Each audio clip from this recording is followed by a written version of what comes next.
নমস্কার বন্ধুরা, আজকে যে বিষয়টা নিয়ে আলোচনা করছি সেটা হচ্ছে marks is not equal to skill.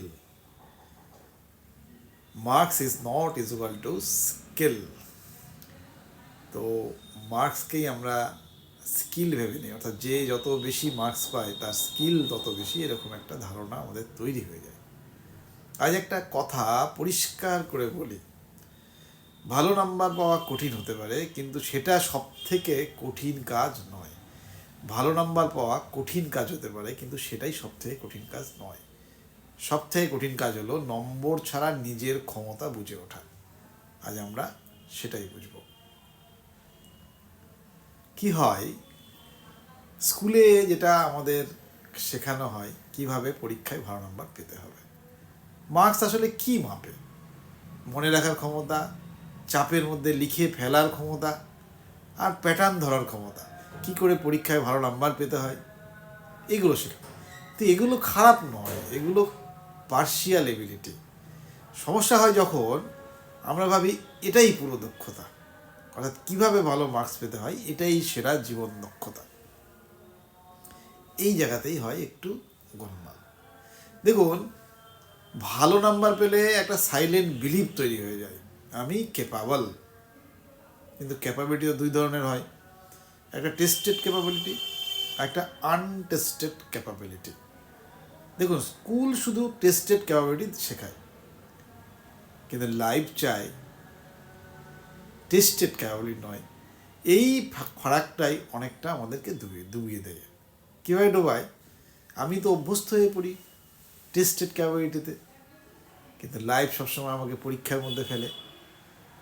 দেখুন, স্কিল মানে শুধু কিছু জানা নয়, স্কিল মানে অজানা পরিস্থিতিতে কাজ করা। এখানে কিন্তু জানা সিস্টেম আর নেই, স্কুলের সেই পরিচিত সিস্টেমের মধ্যে নেই। এখানে ভুল থেকে শিখে নেওয়া, নিজের কাজ অর্গানাইজ করা, আর অন্যের উপর নির্ভর না করা শেখা, এই জিনিসগুলো কিন্তু পরীক্ষায় আসে না, কিন্তু জীবনে প্রতিদিন আসে। তাহলে জীবনের জন্য আমি প্রস্তুত হব কী করে? স্কুলের পরীক্ষা তো পার হয়ে গেছে, এবার আমাকে জীবনের জন্য তো প্রস্তুত হতে হবে, জীবনের বৃহত্তর মঞ্চে। দেখুন, এই কারণেই এখন শিক্ষা বদলাচ্ছে। আজ প্রশ্নটা আর এটা নয় যে তুমি কতটা জানো, আজ প্রশ্ন হচ্ছে তুমি নতুন কিছু শিখতে কত সময় নাও, কত দ্রুত তুমি নতুন কিছু শিখতে পারো। এই পরিবর্তন কোনো আদর্শ নয়, বাট এটা বাস্তবের চাপ। দেখুন, টেকনোলজি বদলাচ্ছে, কাজ বদলাচ্ছে, স্কিলের লাইফ স্প্যান কমে যাচ্ছে। অর্থাৎ যে যে জিনিসটা অনেক ভালো জানে তার জায়গাটা, তার স্প্যানটা এখন অনেক কমে যাচ্ছে। মানে কোনো একটা নির্দিষ্ট স্কিল নির্দিষ্টভাবে যতটা জানো সেটাই আদর্শ নয়, সেটাই শেষ নয়। অনেকে বলে আমি তো পড়েছি, আমি জানি, কিন্তু প্রশ্ন হলো তুমি কি সেটা অন্য জায়গায় ব্যবহার করতে পারো? দেখুন, এই ফেলিওরকে বলে স্কিল ট্রান্সফার ফেলিওর। যা শিখেছো তার নতুন কনটেক্সটে কাজে না লাগাতে পারলে ওটা আর স্কিল নয়, ওটা এখন মেমোরি। তুমি পেরেছিলে, করেছিলে, একটা নির্দিষ্ট জায়গায় করেছিলে, কিন্তু নতুন জায়গায় নতুন পরিস্থিতিতে তুমি ওটা আর করতে পারছো না, তাই ওটার স্কিল নেই, ওটা এখন মেমোরি হয়ে গেছে। দেখুন, ভালো ছাত্ররা সাধারণত ফিক্স স্ট্রাকচারে ভালো কাজ করে, যেখানে ক্লিয়ার বাউন্ডারি থাকবে। তো ক্লিয়ার বাউন্ডারি পেলে তারা কাজ করবে, কিন্তু স্কিল বেসড লার্নিংয়ে সেখানে কোনো বাউন্ডারি নেই। প্রবলেম এখানে অস্পষ্ট, জানা নেই। ভুল করাটা প্রসেসের অংশ, ভুল করলে নাম্বার পেলে মার্কস চলে গেল তা নয়। এখানে যারা আগে পারফেক্ট হতে চায় তারা পিছিয়ে পড়বে, মানে পারফেক্ট হবে না। ম্যানিফেস্টেশন অফ পারফেকশন, প্রতিদিন একটু একটু করে নিজেকে ইমপ্রুভ করতে থাকা। তো দেখুন, জব মার্কেট বদলে যাচ্ছে, সেখানে ঢুকলেই ভয় যায় ডিগ্রি আপনাকে দরজা খুলে দেবে, কিন্তু ভেতরে ঢুকিয়ে রেখে দেবে না। অর্থাৎ ডিগ্রি ভেতরে আপনাকে ঢুকতে দেবে, কিন্তু টিকে থাকতে গেলে শুধুমাত্র ডিগ্রি আর যথেষ্ট নয়। এখানে communication, adaptability, self management, continuous learning, এইগুলি সিলেবাসে কিন্তু থাকে না, কিন্তু প্রতিদিন লাগে। তাহলে আমাদের ছাত্রদের, আমাদের বাচ্চাদের এগুলোর সঙ্গে এবার পরিচয় করাতে হবে, এবং এগুলো তাদেরকে রপ্ত করাতে হবে বিভিন্ন পরিস্থিতি। একটা ভয়ঙ্কর সত্য কথা বলি, দেখুন স্কিল ব্যবহার না করলে স্কিল নষ্ট হয়ে যায়, স্কিল ব্যবহার না করলে স্কিল নষ্ট হয়ে যায়। এক্সামের জন্য শেখা যে স্কিল এক্সামের পরেই কিন্তু ডিকে হতে শুরু করে। অনেক ভালো ছাত্র কয়েক বছর পরে নিজেই অবাক হয়, আমি তো আগের মতন আর পারছি না, আমি এটা পারতাম, এটা জানতাম, পারছি না।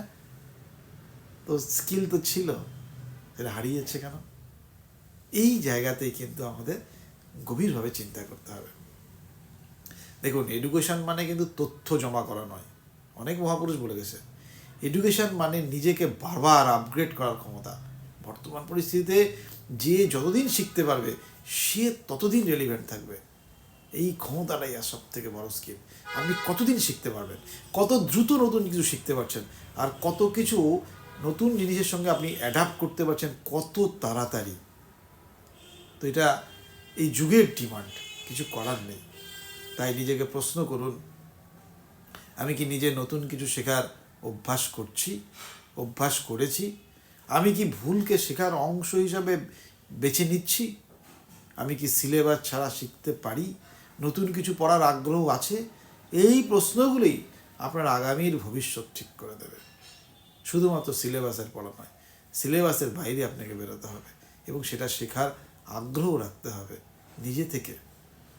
দেখুন, মার্কস শুরু হতে পারে কিন্তু জার্নি চলে স্কিলে। মার্কস শুরু হতে পারে কিন্তু জার্নি চলে স্কিলে। পরের এপিসোডে আমরা দেখব হার্ড ওয়ার্কিং স্টুডেন্টও ভুল পথে কি আটকে দেয়। যারা প্রচুর পরিশ্রম করছে সেই স্টুডেন্টরাও ভুল পথে গিয়ে প্রচুর সারা জীবন খেটেও একটা জায়গায় গিয়ে আটকে যায়। সঙ্গে থাকুন, পরের ভিডিওতেও চোখ রাখুন। ধন্যবাদ, নমস্কার।